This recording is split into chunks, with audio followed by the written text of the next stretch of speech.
मी आमदार किशोर नर्मदाबाई धनसिंग पाटील उर्फ किशोर अप्पा ईश्वर साक्ष शपथ घेतो की मी नेहमीप्रमाणे आजही खरं बोलेल। काल माजी आमदार आदरणीय दिलीप भाऊ वाघ यांची सभा झाली, मेळावा झाला आणि त्या मेळाव्यामध्ये त्यांनी सुरुवातच अशी केली की मी आज खरं बोलेल। याचा अर्थ असा आहे की दिलीप भाऊ नेहमी खोटं बोलत होते का, हा माझ्या समोरचा प्रश्न आहे। त्याच्यामुळे मी सुरुवात करतानाच अशी केली की मी नेहमीप्रमाणे आजही खरं बोलेल। माझा प्रश्न दिलीप भाऊंना हा आहे की तुम्ही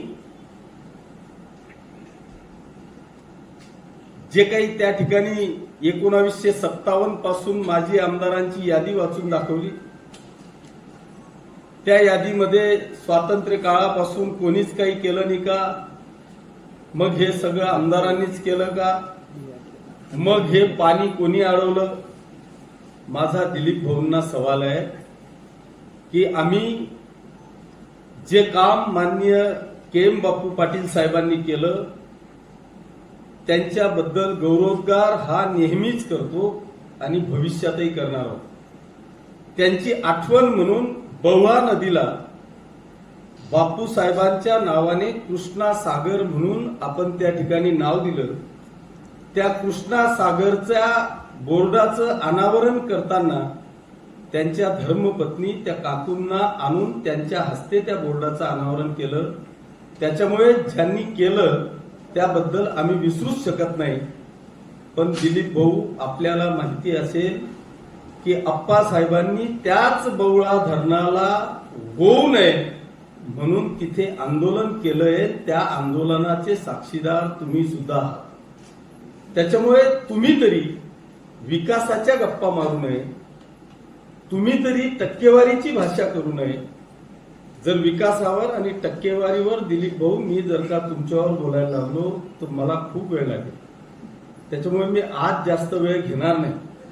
नक्कीच तुम्ही जो काही विषय घेतला त्या प्रत्येक विषयाला उत्तर देण्याचं काम येणारी जी कोणती सभा असेल त्या सभेमध्ये तुमच्या जर ठरवलं तर अंगावर एक कपडा सुद्धा ठेवणार नाही। एवढा मोठा इतिहास तुमचा आहे। तुम्ही जे कृत्य केलं ते कृत्य लोकांची सहानुभूती मिळवण्याकरता 2011चा विषय 2024 मध्ये तुम्ही सांगितला की मला फसवलं गेलं। तुम्ही अल्पवयीन आहात, तुमच्या रेस्ट हाऊसला कोणतरी मी गाडी आणून तिथे मुलगी पाठवली। मला आता ह्या विषयावर दिलीप भाऊ, तुम्ही आता ह्या पाचोरा भडगाव मतदारसंघातले सगळ्यात सिनियर नेते आहात। त्याच्यामुळे तुमचा अनादर करणं मला अजिबात शोभत नाही किंवा माझ्या संस्कृतीमध्ये ते नाहीये।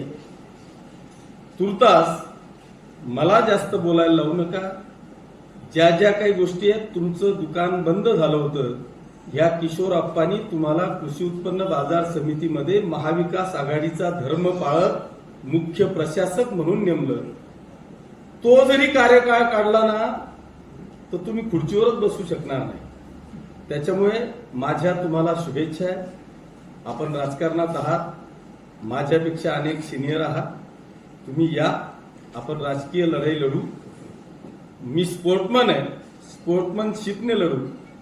फक्त जी शपथ घेतलेली आहे की मी आज खरं बोलेल, तर परमेश्वर तुम्हाला साक्षीने पाहतोय की तुम्ही ईश्वराची शपथ घेऊन सुद्धा पूर्ण सभा खोटं बोलले। माझ्या लाडक्या बहिणीला मी साडी वाटतोय, खरं म्हणजे बहिणीला दिलेल्या दानाची किंमत नसते। तिची काय किंमत आहे, 95 आहे का 100 आहे, हे येणाऱ्या मतदानाला माझी लाडकी बहीण तुम्हाला दाखवून देईल।